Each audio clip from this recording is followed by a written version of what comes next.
All right, so here we're doing depreciation. So a farmer buys a new tractor for $157,000 and assumes it will have a trade-in value of $82,000 after 10 years.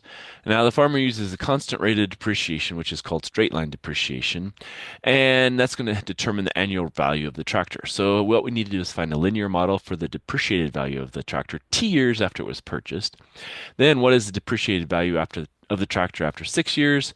When will it be below 70,000? And then we're going to do a graph for t between 0 and 20, and then illustrate the answers from B and C on the graph. All right, so again, what we're going to have to do is like we've been doing, we have to figure out points. So if we bought a new tractor, that's going to be at time 0, and that's $157,000. Then it says after 10 years, which should be 10, then it's going to only be $82,000. Okay. So what we want to do is find linear model for the value, depreciated value of the tractor T years after it was purchased. So we want V of T in this equation. So we're going to use those two things and our calculator once again. So go over here, stat, edit. And so now if we want to, we can do this like we did before and get rid of them. And so at time 0, and we have time 10. And then we bought it for 157,000 and we're selling it for 82,000. And so now we do our linear regression, number 4, and we kept those the same. So now we put in vars. We're going to say let's store ny1. And this one I think it might help us because we'll have some use for it because it looks like we have to find it after 6 years and some other things. All right, so here we have our equation. It's going to lose $7,500 per year, and initial value is this. All right, so let's go ahead and put that all into our table over here. So we're going to have minus 7,500 times t, and then plus 157,123. All right, so that's our value after t years. Now it says, well, what is after 6 years? Well, that's v of 6. So we're just going to plug in 6 here. And in our calculator, the way we do that, a couple ways we can do that actually. First off, we can go to our calculator or our graph, and now we can say, okay, let's do second calc. We want a value, and we want x is equal to what? Well, if we said x is going to equal to 6. So that's going to give us $112,000 is what it's going to be. Now, this is all off our chart because we're only going from like 10 to 10 on each instruction.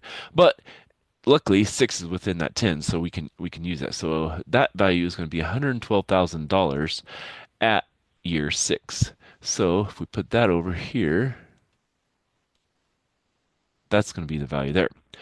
Now, when will the value fall below 70,000? Well, what we can do is we can say, okay, well, that's going to be 70,000 equals minus 7,500 t plus 157,000. So we could subtract it off over here and then divide by the 7,500. And I'm just going to do that with my calculator here because it's going to be easier than transferring the numbers so I don't have to remember them all.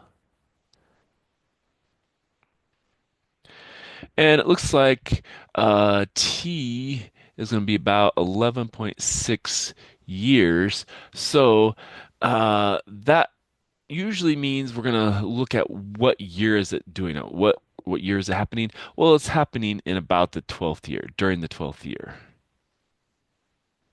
That's how we would look at it because we've done 11 years already, and it's at zero point 0.6 years into the 12th year. And so during the 12th year, well, not years, but during the 12th year is when that is going to take place. And so that's what we would say as far as this one. All right. Now we're supposed to graph V for 0 to 20 and illustrate the answers from part B and C on the graph. Okay. Well, we'll see if we can do that. Was 0 was 157,000, and so I have a very small graph, so that's 157,000, and that this is again dollars, and so then so this is our years, and so then after let's say here that'd be what we have a 6, we also have a 10, and we want to go 11.6 for the where it's going to fall below 70,000, and we're supposed to go all the way up to what, 20. So that's about probably here maybe. All right. And so 6 is supposed to be about 112,000, so it'll be about here. 10, it said it's be about 80,000. Then we said 11.6 is going to fall below 70,000. And then 20, that's going to give us, I haven't calculated that one yet. So let's see, negative 7,500 times 20 plus 157,000 gives us, it's only worth $7,000 at that point. So very little.